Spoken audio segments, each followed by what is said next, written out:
She didn't scream. She didn't cry. In the middle of a crowded Brooklyn diner, a 7-year-old girl named Mia locked eyes with the most dangerous man in the city. Her trembling hand rose slowly. She tucked her thumb into her palm, then trapped it with her fingers. The universal signal for violence. Help me. Most people would have looked away. But Salvatore Romano wasn't most people. He was a man who spoke the language of violence fluently.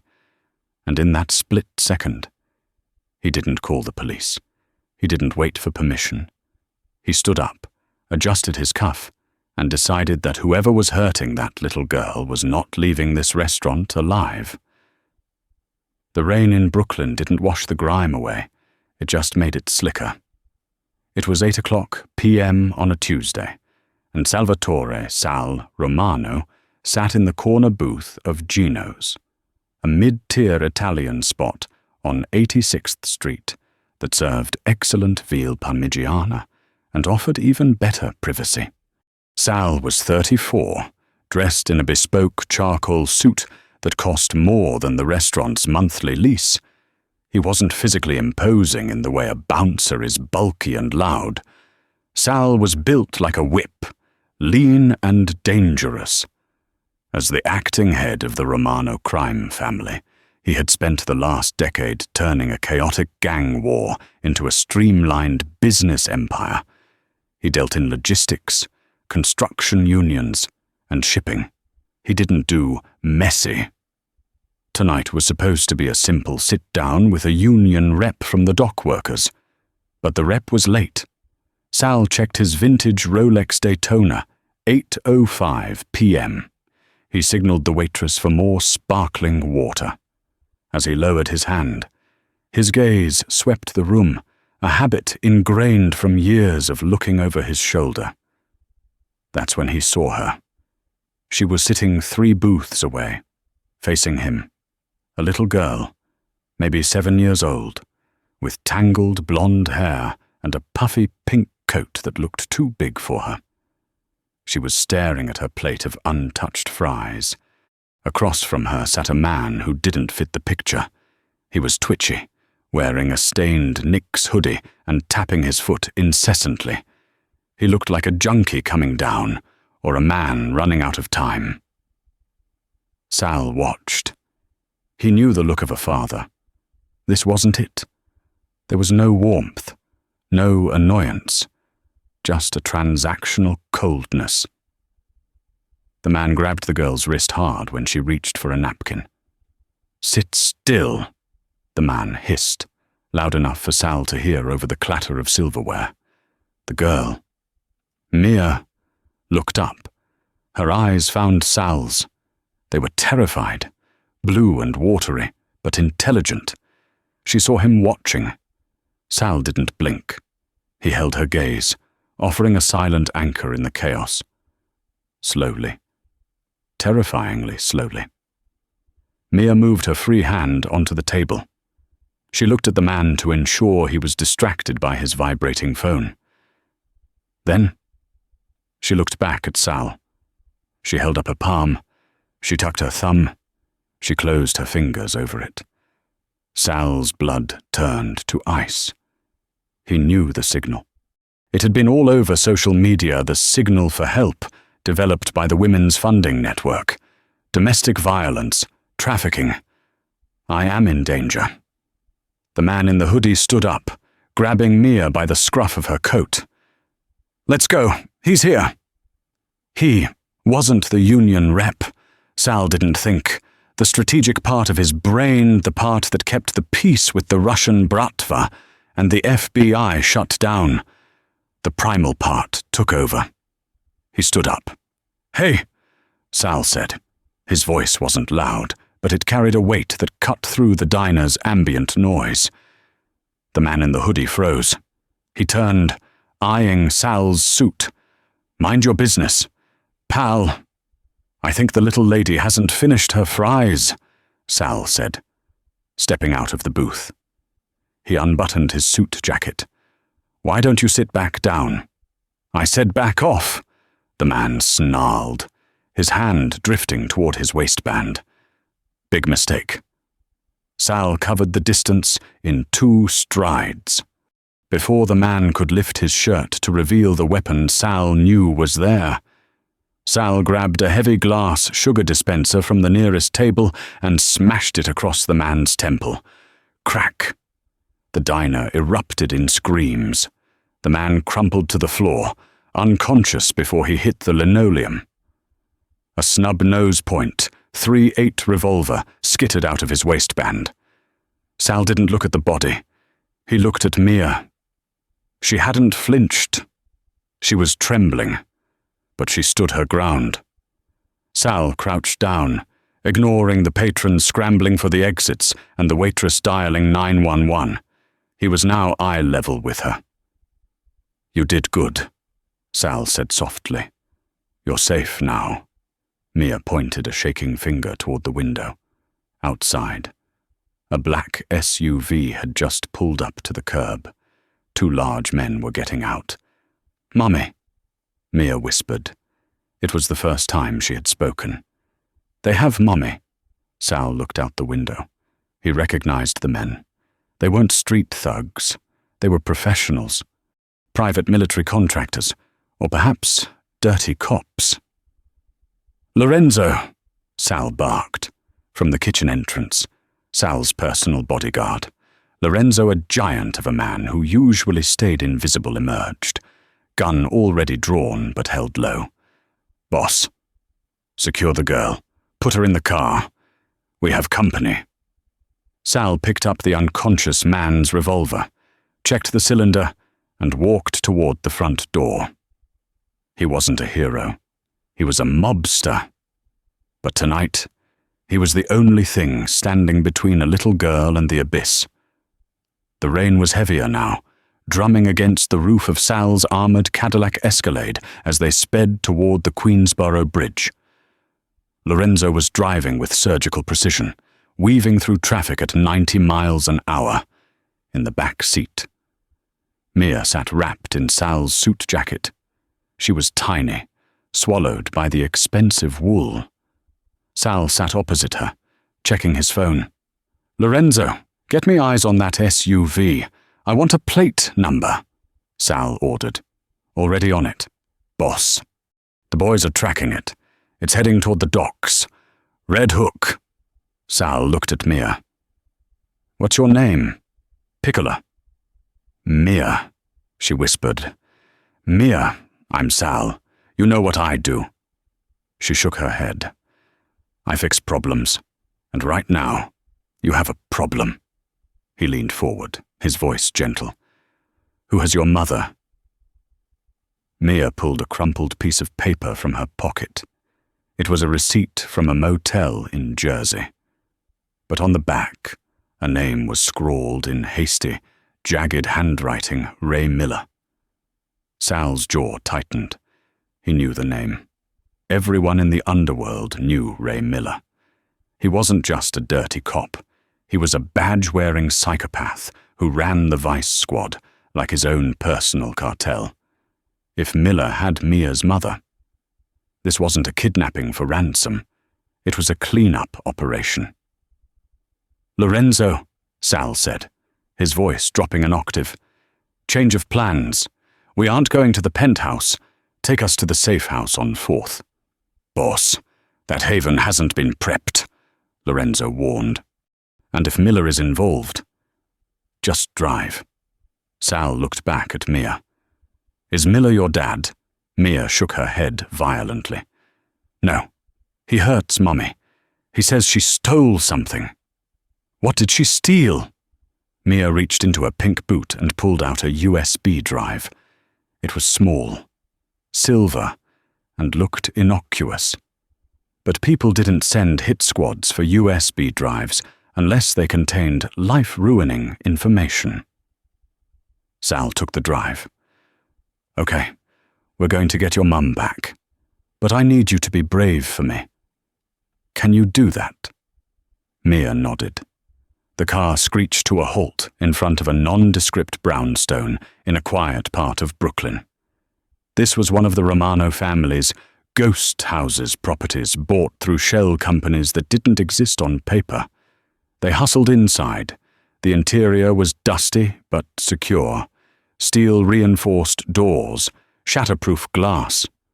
Sal sat Mia on the couch and turned on the TV to cartoons, trying to preserve whatever shred of childhood she had left. He walked into the kitchen and plugged the USB drive into an encrypted laptop. Lorenzo stood behind him. "You sure you want to see this, Sal? Once you look, we're involved. Officially. We crossed the line when I cracked that guy's skull in Gino's," Sal muttered. He opened the files. It wasn't money. It wasn't drugs. It was audio recordings. Hundreds of them. Sal clicked one at random. The voice was unmistakable. It was Ray Miller, speaking to someone with a heavy Eastern European accent, likely Viktor Volkov, the head of the Russian Bratva. "The shipment comes in Thursday. I'll pull the patrol cars from the perimeter. You have a 1-hour window. If the girl Layla talks, I handle her. You just bring the cash." Sal felt a cold fury rising in his chest. Layla, that must be the mother. She wasn't just a victim. She was a witness. She must have been Miller's informant or secretary, someone who got too close and grabbed the insurance policy before running. "Lorenzo," Sal said, pulling the drive out. "Call the boys, all of them. The capos, the soldiers. I want everyone armed and ready in 20 minutes. For what? Boss, we're going to war with the NYPD Vice Squad and the Russians." "Sal," Lorenzo said, putting a hand on his arm. "Over a kid. This destroys the truce. It destroys the legitimacy you've built for 5 years. The council will have your head." Sal looked back into the living room. Mia was curled up on the couch, asleep, clutching his suit jacket like a security blanket. He remembered his own sister, barely older than Mia, who had died in the crossfire of a gang war 20 years ago because nobody stepped in. Nobody helped. "I built this empire so I could do whatever the hell I want," Sal said, loading a magazine into his custom Sig Sauer. "And tonight, I want to save that little girl's mother. If the council has a problem with it, they can come see me." His phone buzzed. Unknown number. Sal answered. "Speak, Mr. Romano," a rasping voice said. "Ray Miller. You seem to have picked up something that belongs to me at the diner. A small package. I found a stray kitten," Sal said coolly. "I decided to adopt." "That's a bad decision. Sal, I have the mother. You have the kid. Let's make a trade. Midnight. The Pier 9 warehouse. If you touch a hair on the mother's head..." "Miller, I won't kill you," Sal promised. "I'll keep you alive for a very long time in a very small room. Midnight. Sal, bring the drive." The line went dead. Sal looked at Lorenzo. "Get the tactical gear. We're going to Pier 9. "We trading?" Lorenzo asked. Sal's eyes were dark, devoid of mercy. "No, we're taking." The rain had turned into a torrential downpour, masking the sound of the 3 black SUVs rolling into the industrial district of Red Hook. Pier 9 was a graveyard of rusted shipping containers and rot. Sal sat in the lead car. He wasn't wearing his suit jacket anymore. He was in a tactical vest over his dress shirt.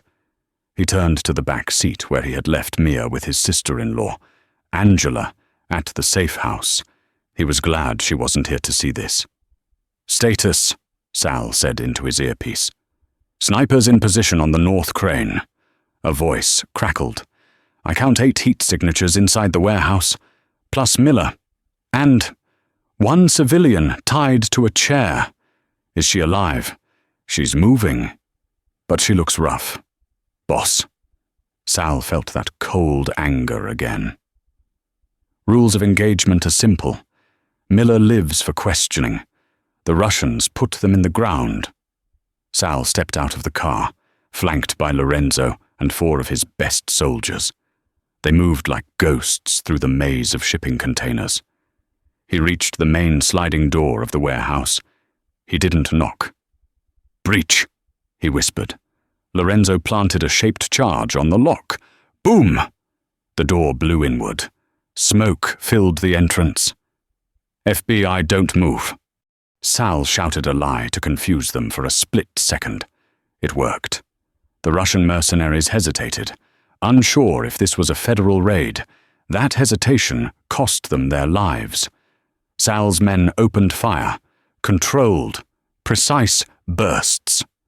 3 Russians went down before they could raise their AK-47s. Sal moved through the smoke, his eyes scanning for the chair. He saw her. Layla was tied to a steel chair in the center of the warehouse, a spotlight blinding her. She was battered, her lips split, her dark hair plastered to her face with sweat and blood. But her eyes were fierce. She wasn't crying. She was angry. Miller was standing behind her, using her as a human shield, a gun pressed to her temple. "Hold fire!" Sal roared. The shooting stopped instantly. The warehouse fell into a heavy silence, broken only by the sound of rain on the tin roof. "You're crazier than I thought. Romano!" Miller shouted, pressing the barrel harder into Layla's head. Assaulting a police officer, that's a life sentence. "You stopped being a cop a long time ago. Ray," Sal said, stepping into the light, his hands raised but his gun still in his right hand. "Let her go. You want the drive, I have it." Sal reached into his pocket and pulled out the silver USB. Layla looked up. Her eyes met Sal's. There was a spark of recognition, not of him, but of the type of man he was. Dangerous, but disciplined. "Don't give it to him," Layla rasped. Her voice was broken but defiant. "He'll kill us anyway." "Shut up, bitch," Miller spat. "I'm tossing it over," Sal said. "But you know how this works. Ray, you let her walk to me. I toss the drive. We go our separate ways." "Toss it first." Sal tossed up the drive. It skittered across the concrete, landing halfway between them. Miller's eyes flickered to the drive. "Greedy." "Go get it," Miller ordered one of the surviving Russians. As the Russian stepped forward, Sal saw Layla shift her weight. She wasn't just sitting there. She was working on the ropes. She was a fighter. "Now," Sal thought. "Layla, duck!" Sal screamed. It was a gamble. If she didn't react, she was dead. But Layla threw her body weight forward, tipping the chair over and crashing to the floor, out of Miller's immediate line of fire. Sal raised his Sig Sauer and fired once. The bullet took Miller in the right shoulder, spinning him around.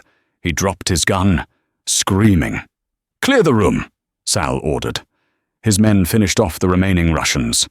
Sal holstered his weapon and sprinted to Layla. He pulled a knife from his boot and slashed the ropes binding her wrists. She scrambled up, gasping for air, and immediately swung a fist at him. Sal caught her wrist easily. "Whoa, Tiger, I'm the rescue party." Layla froze, her chest heaving. She looked at Sal, then around at the carnage, the dead Russians, the armed men in suits. "Where is she?" Layla demanded, grabbing Sal's lapels. "Where is Mia?" "She's safe. She's at my house. She sent me." Layla's legs gave out. Sal caught her, pulling her against his chest. She was shaking violently now, the adrenaline fading. "I've got you," Sal murmured into her hair. "I've got you, Miller," she whispered. Sal looked over. Lorenzo had Miller on his knees, zip-tying his hands. "He's not going anywhere," Sal said. "We have a lot to talk about." But as they turned to leave, a slow clapping echoed from the shadows of the upper catwalk. Bravo? A deep, accented voice boomed. Very theatrical. Salvatore. Sal pushed Layla behind him, high above them.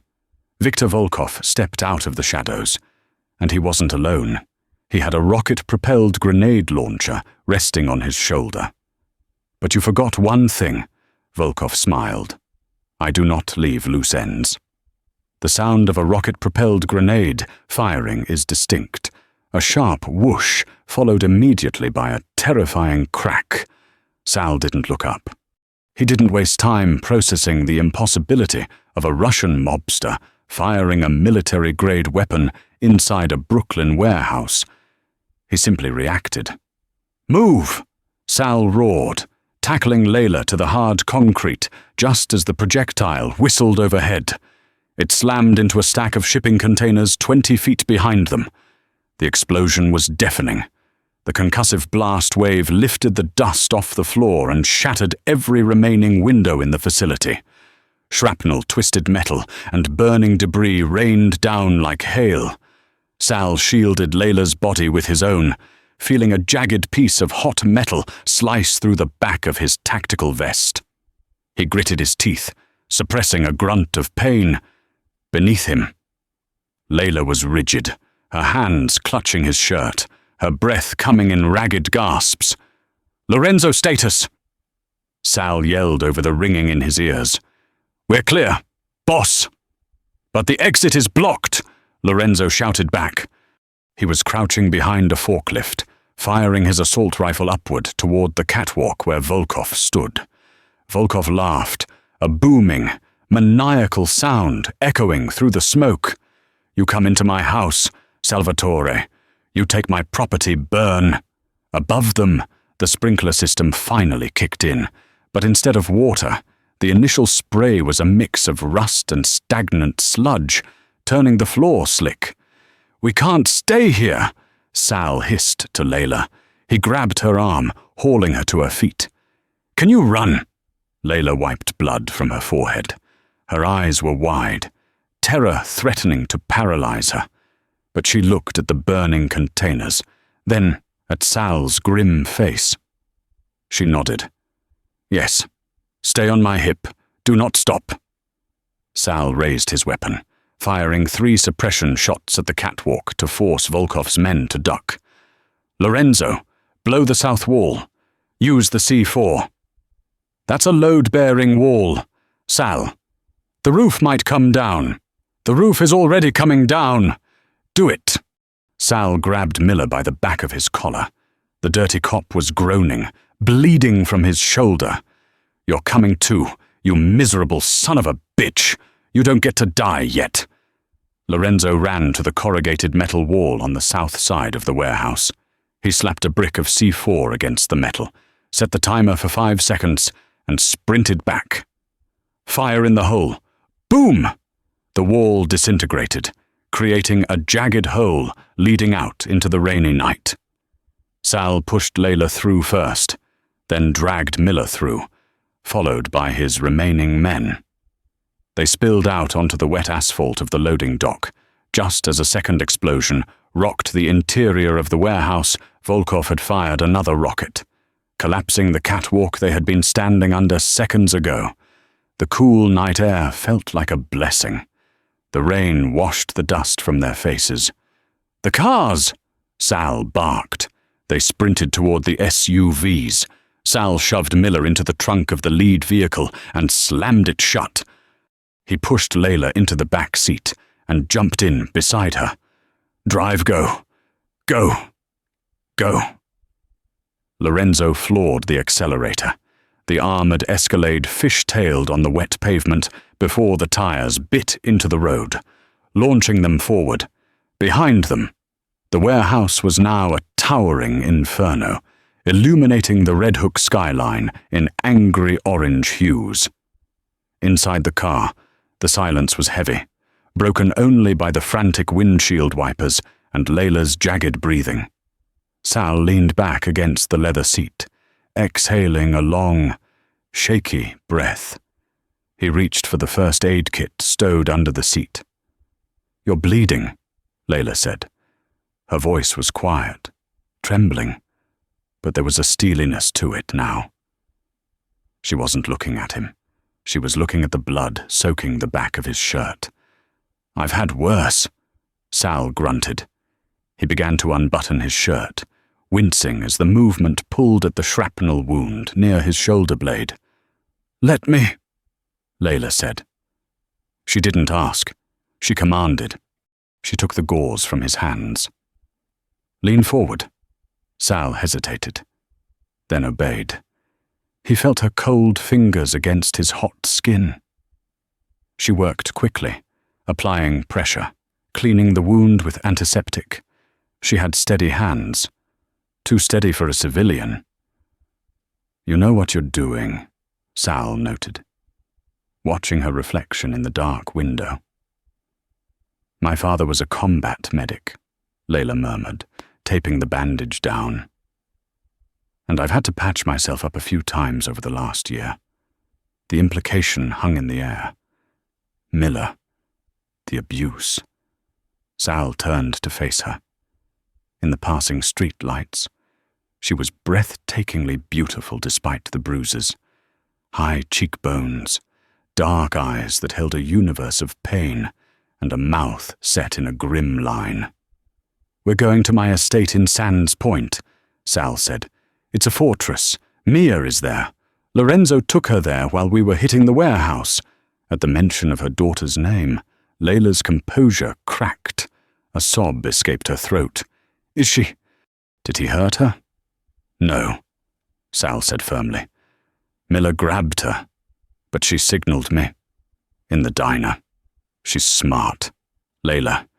Just like you." Layla slumped back against the seat, covering her face with her hands. "I told her. I taught her that signal. We practiced it. I never thought she'd have to use it." "She saved your life tonight," Sal said. He reached out, hesitating for a moment before placing his hand over hers. His hand was rough, calloused, stained with gunpowder. Hers was small and soft. "And I'm going to make sure nobody ever touches either of you again." Layla looked at him, searching his face for the lie. She was used to men who made promises they didn't keep. Men who used protection as a currency for control. "Why?" she whispered. "Why did you do this? You're Salvatore Romano. You run the unions. You're a monster. That's what the news says." Sal held her gaze. "The news is right. I am a monster. But I have rules, and men who hurt children, they don't get to live in my city." The car slowed as they approached the massive iron gates of the Romano estate. It sat on a cliff overlooking the Long Island Sound, a sprawling mansion of stone and glass surrounded by 10-foot walls and patrolled by armed guards with German shepherds. To the outside world, it was old money. To the underworld, it was the impregnable heart of the Romano Empire. The car stopped at the main entrance. Sal opened the door and helped Layla out.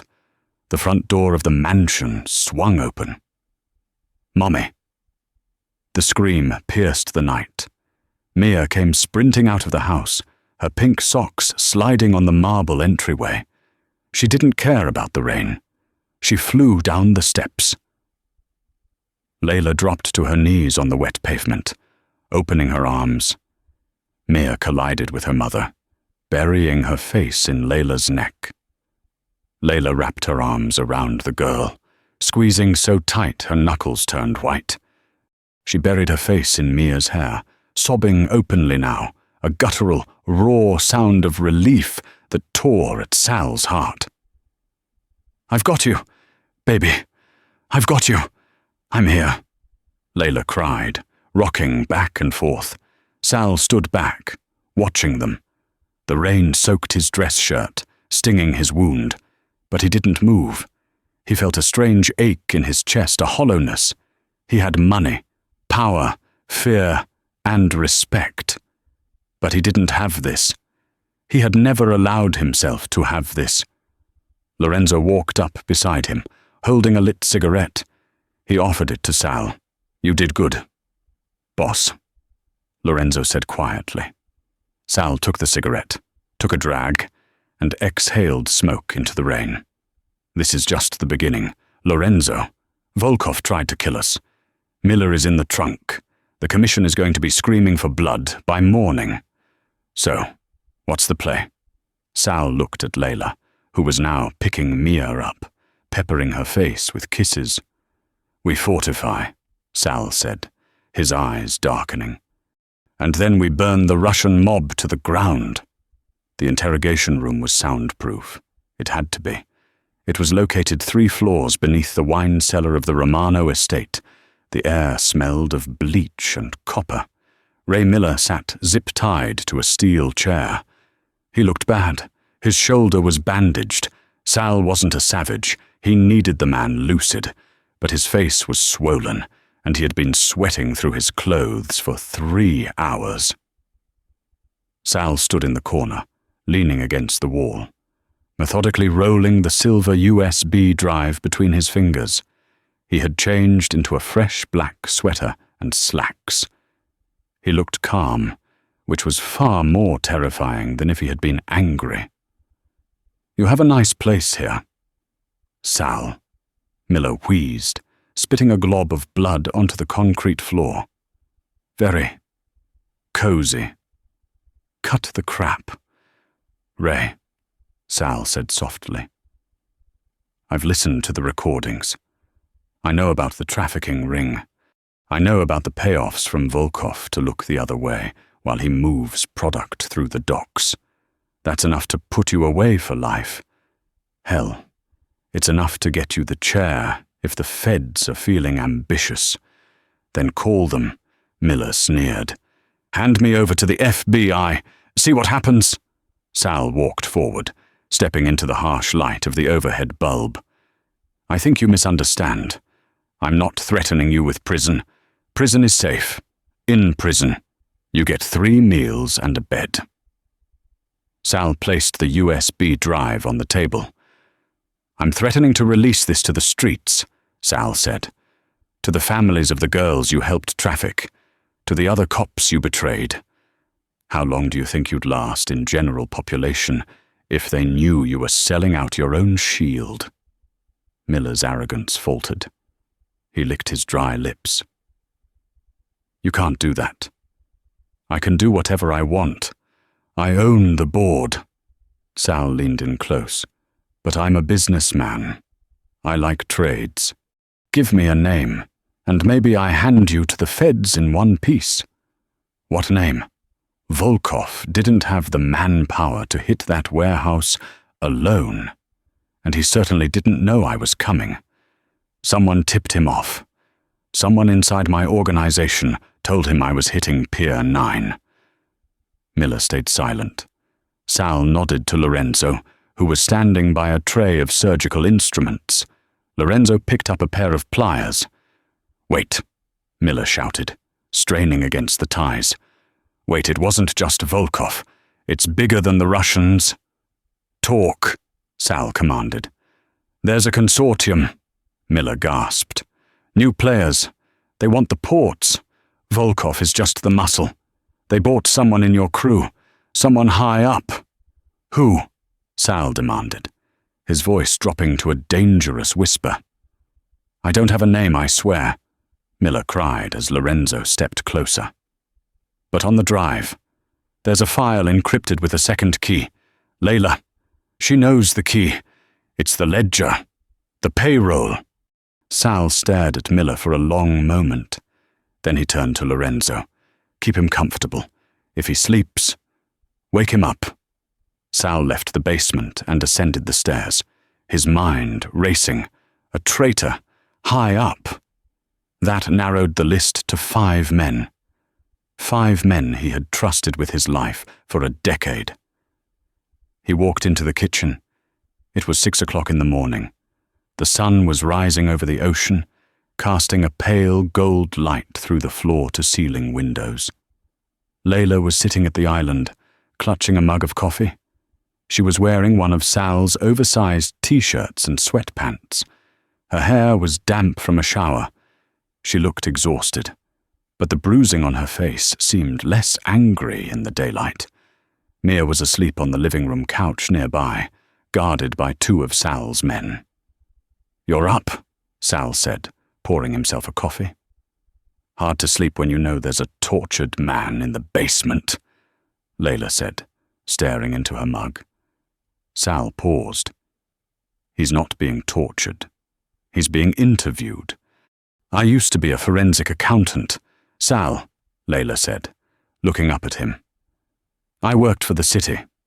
I know what interview means in your world." Sal took a sip of coffee. "He says there's a second encryption on the drive. He says you have the key." Layla stiffened. "I do. Why didn't you tell me?" "Because it's my only leverage," she said, her voice rising slightly. "Once you have that information, what do you need me for? You could just dispose of us." Sal set his mug down with a clatter. He walked around the island, invading her space, but not aggressively. He stopped a foot away from her. "Look at me." She looked up, her dark eyes defiant. "I have killed men for less than what Miller did to you," Sal said, his voice low and intense. "I have burned down buildings to make a point, but I do not hurt women, and I certainly do not hurt children. You are not leverage. Layla, you are my guest, and until you tell me otherwise, you are under my protection." He waited. He needed her to believe him, and for the first time in years, he needed someone to trust him, not because they feared him, but because they saw the man beneath the suit. Layla searched his eyes. She saw the fatigue there, the weight of the crown he wore. Slowly, her shoulders relaxed. "The key," she whispered. "Is Mia's birthday. April 12th, 16. Sal nodded slowly. "Thank you." "Sal," she said, reaching out to touch his arm. "The things on that drive. It's not just money laundering, it's political bribes, judges, senators, and payments to a shell company called Viper Holdings." Viper Holdings. Sal frowned. The name meant nothing to him. "I tracked the shell company," Layla continued. "The dividends are paid out monthly to an account in the Cayman Islands. The beneficiary isn't a name, it's a moniker."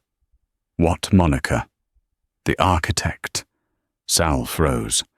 The Architect. It was an old nickname. A nickname for a man who had supposedly retired to Florida 5 years ago. A man who had taught Sal everything he knew about strategy. Uncle Dom. Sal's blood ran cold. Dominic the Architect Moretti, his consigliere, his father's best friend, the man who sat at the head of the table every Sunday dinner. "No," Sal whispered. "That's impossible. The numbers don't lie." "Sal," Layla said softly. "I checked it 3 times. The payment started 6 months ago, right before the Russians started moving in on your territory." Sal turned away, gripping the edge of the granite counter until his knuckles turned white. Dom. Dom sold him out. Dom was the one who told Volkov about the warehouse. Dom was the one trying to push Sal out to let the Russians take the ports. Why, Money Dom had millions. Power. He was already the second most powerful man in New York. "Boss!" Lorenzo burst into the kitchen, his weapon drawn. "What?" Sal snapped, spinning around. "Perimeter breach. The south gate is opening." "Who opened it?" Sal demanded. "Only I have the codes." "That's the thing, boss," Lorenzo said, his face pale. "The code used. It was the master override. It was Dom's code." Sal looked at Layla. She had been right. "Get Mia," Sal ordered, pulling his gun from his waistband. "Get her to the panic room." Now. Layla didn't argue. She sprinted toward the living room, waking Mia and dragging the groggy child toward the hidden door in the library. Sal moved to the window. Down the long driveway, a convoy of vehicles was approaching. Not police cars, not black SUVs. They were armored trucks, and leading them was a vintage Rolls-Royce, Uncle Dom's car. Sal racked the slide of his Sig Sauer. The betrayal wasn't a possibility anymore. It was at his front door. "Lorenzo," Sal said, his voice devoid of emotion. "Call the boys, wake everyone up, and get the heavy stuff." "We fighting the Russians again?" Lorenzo asked. "No," Sal said, watching the Rolls-Royce pull up to the fountain. "We're killing family." He turned to look at the panic room door just as it sealed shut. He caught one last glimpse of Layla's face. She looked terrified, but she blew him a kiss. A small, desperate gesture. It fueled him. Sal walked out the front door, alone, to meet the man who had been a father to him, and who had come to bury him. The morning sun, usually a symbol of hope, felt like a spotlight on a stage set for a tragedy. Sal stood alone on the front steps of his ancestral home, the limestone columns rising behind him like the pillars of a mausoleum. He watched the vintage Rolls-Royce Phantom roll to a stop on the gravel driveway, flanked by two armored trucks that looked like they belonged in a war zone, not the Gold Coast of Long Island. The driver's door of the Rolls opened. Out stepped Dominic the architect Moretti. Dom was 65, a man who wore his age like a fine suit. He had silver hair swept back perfectly, a silk scarf tucked into his camel hair coat, and a cane he didn't really need. He looked like a grandfather. He looked like the man who had taught Sal how to tie a tie, how to shoot a pistol, and how to bury a body. "Salvatore," Dom called out, his voice warm, almost affectionate. He leaned on his cane, smiling as if he were arriving for Sunday gravy. "You look tired, son." "I had a long night." "Dom," Sal replied, his voice flat. He didn't raise his weapon yet. "Cleaning up messes. Messes are part of the life. Sal, you know that better than anyone." Dom gestured to the armored trucks behind him. Heavily armed men in tactical gear were spilling out, taking positions behind the fountain and the manicured hedges. They wore no insignia. Mercenaries. But some messes. They require a controlled demolition. "Is that what I am?" Sal asked, descending one step. "A mess." "You're a disappointment." "Sal," Dom sighed, the smile fading. "You were supposed to be the bridge, the one who took us from the streets to the boardroom, but you got soft. You let your conscience get in the way of profits. The Russians offered us the ports, billions in revenue, and you said no because of, what ethics? Because they traffic children. Dom," Sal spat, "because they poison our neighborhoods with fentanyl. My father, your best friend, had rules. We protect the neighborhood. We don't destroy it. Your father is dead," Dom roared, the mask of civility finally slipping, his face twisted into a snarl. "And he died because he was a dinosaur. I accelerated his departure so you could take the throne. I thought you had the stomach for it. I was wrong." The world seemed to stop for Sal. The air left his lungs. You killed him. It was a heart attack." "Technically," Dom shrugged, regaining his composure. "Induced by a compound, I had the chef slip into his espresso. Painless. Necessary." Sal raised his Sig Sauer. His hand didn't shake. "You're right. Dom, it is time for a demolition." "Kill him," Dom ordered. Turning his back, The courtyard erupted. Bullets chewed into the stone steps, inches from Sal's feet.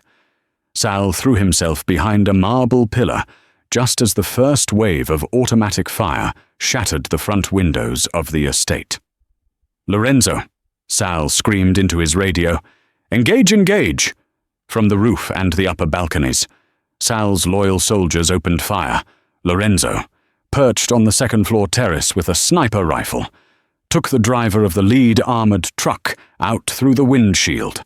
The truck swerved, crashing into the fountain. Sal didn't wait. He stayed low, moving back into the foyer. The grand entrance was disintegrating. Crystal from the chandelier rained down as bullets punched through the oak doors. "They're breaching the east wing!" Lorenzo shouted over the comms. "They have explosives! Hold the stairs!" Sal ordered. "Do not let them get to the library." Sal sprinted through the hallway, his boots crunching on glass. He wasn't fighting for territory anymore. He was fighting for the two people hiding behind a fake bookcase in the library. He reached the library doors just as a grenade blew them off their hinges. Sal was thrown backward, sliding across the polished floor. His ears rang. Smoke filled the room. Through the haze, he saw 3 mercenaries storming in, laser sights cutting through the dust. Sal fired from his back. Bam! Bam! Bam! 2 went down. The third sprayed the room with a submachine gun. Books exploded off the shelves. Sal rolled behind a heavy mahogany desk, changing magazines with practiced speed. He popped up and put a single round through the mercenary's visor. Silence returned to the library, broken only by the crackle of fire starting on the drapes. Sal scrambled to the bookcase. Layla Mia. He punched the code into the hidden keypad. Access denied. Sal's heart hammered against his ribs. He tried again. Access denied. Lockdown override active. "Dom," Sal whispered. Dom knew the codes. He had locked them in, or worse, he was unlocking them from the outside. Suddenly, the bookshelf groaned, but it didn't open. Instead, a voice came through the intercom system built into the wall. "Salvatore," Dom's voice echoed in the burning room. "The panic room has a secondary ventilation shaft. I'm currently pumping halon gas into it. Fire suppression. It removes the oxygen. They have about 3 minutes before they fall asleep. 5 before they suffocate." "Let them go, Dom," Sal screamed at the walls. "This is between us. Come to the roof. Sal, just you. Drop the gun. We end this like men. You die. They live. You fight. They suffocate. The clock is ticking." Sal looked at the keypad. He looked at the burning drapes. He looked at the bodies on the floor. He didn't hesitate. "Lorenzo," Sal said into his earpiece, his voice eerily calm. "I'm going to the roof." "Boss, don't. It's a trap." "I know," Sal said. "Secure the library. If I don't make it down, you get them out. You burn the world down for them." Sal dropped his empty magazine, reloaded a fresh one, and holstered the gun. Then he took a deep breath, straightened his torn, bloodied suit jacket, and walked toward the stairs. The roof of the Romano estate offered a panoramic view of the Atlantic Ocean. The storm had passed, leaving a sky that was painfully blue. The wind whipped at Sal's clothes as he stepped out onto the helipad. Dom was waiting there, leaning on his cane near the edge. He was alone. His mercenaries had formed a perimeter, but up here, it was just the 2 of them. "You came," Dom said, sounding genuinely pleased. "I knew you were sentimental." "Turn off the gas, Dom," Sal said, stopping 10 paces away. He held his hands up, showing they were empty. Dom pulled a tablet from his coat pocket and tapped the screen. Paused. "They have air. For now." "Why?" Sal asked, stepping closer. "Why destroy everything we built? The families respect us. The unions trust us. Respect doesn't pay for the future. Sal Dom snapped. The old ways are dying. Technology, surveillance, RICO laws, the mob is becoming obsolete. I saw a way out. Viper Holdings isn't just a shell company. It's a private equity firm. We were going to wash billions through the ports. Legitimate money. Enough to buy senators. Enough to make us untouchable. But you wanted to play neighborhood hero. I wanted to sleep at night, Sal said. And look where that got you. Dom sneered. Standing on a roof. Bleeding. About to die for a woman you met yesterday. She's not just a woman, Sal said softly. She's the proof. Proof of what? Proof that you're sloppy. Dom frowned. What are you talking about? Sal reached into his pocket. Dom flinched, his hand going to the pistol inside his coat. But Sal didn't pull a gun. He pulled out his phone.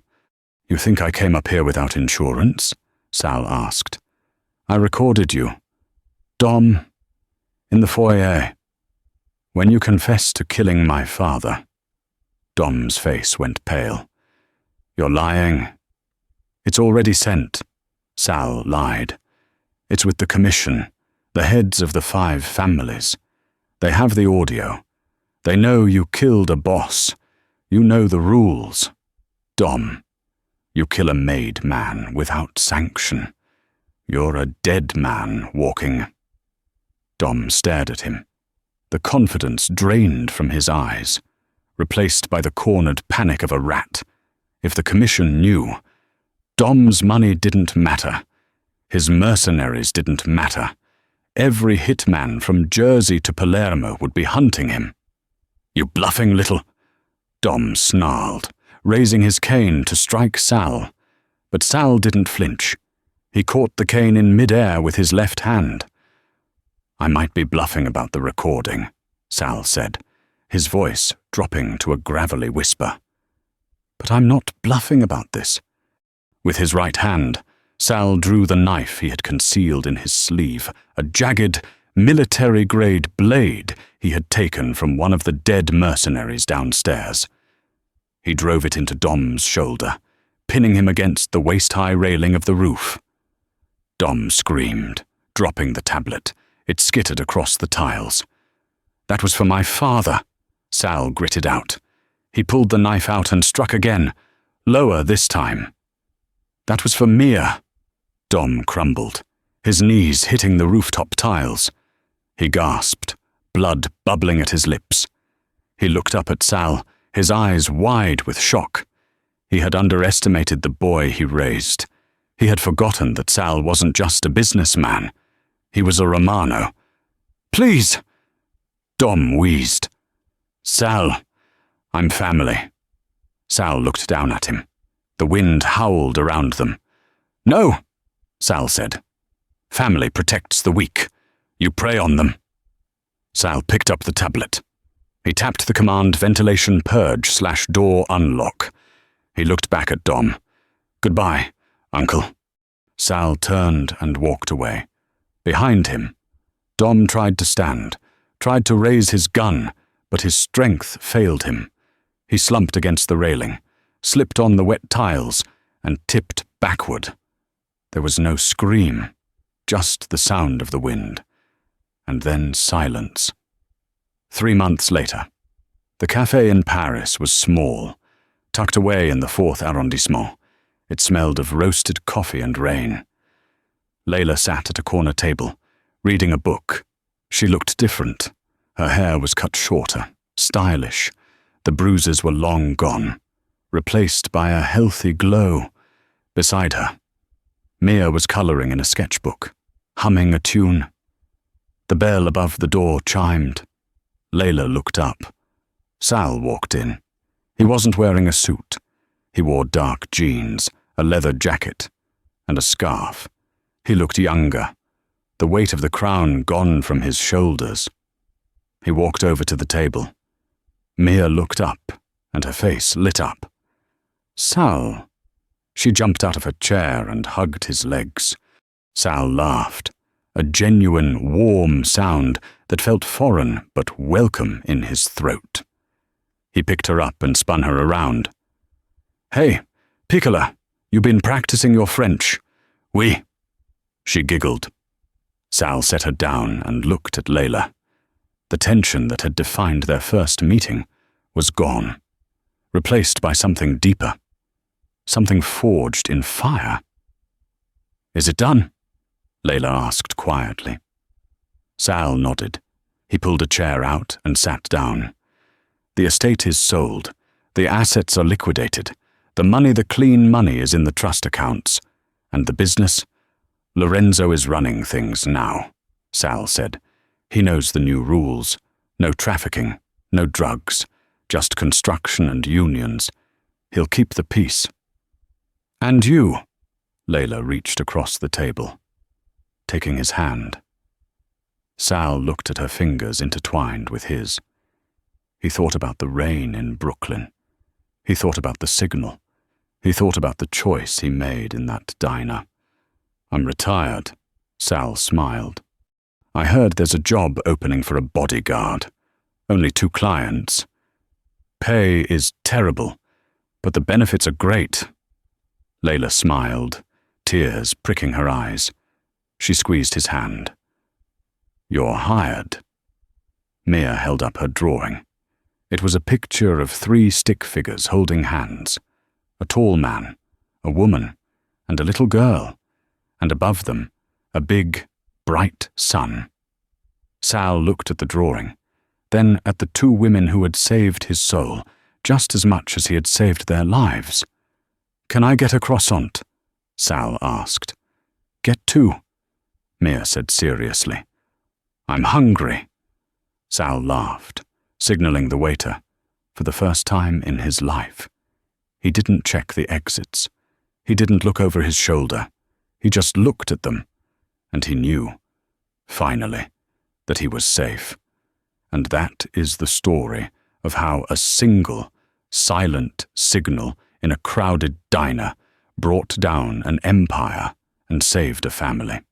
It reminds us that sometimes the bravest thing you can do is ask for help, and the most dangerous man in the room might just be the only hero left. If this story kept you on the edge of your seat, please hit that like button. It helps us create more content like this. Don't forget to subscribe and ring the notification bell so you never miss a new story. And tell me in the comments if you were in that diner. Would you have noticed the signal? Thanks for watching, and stay safe out there.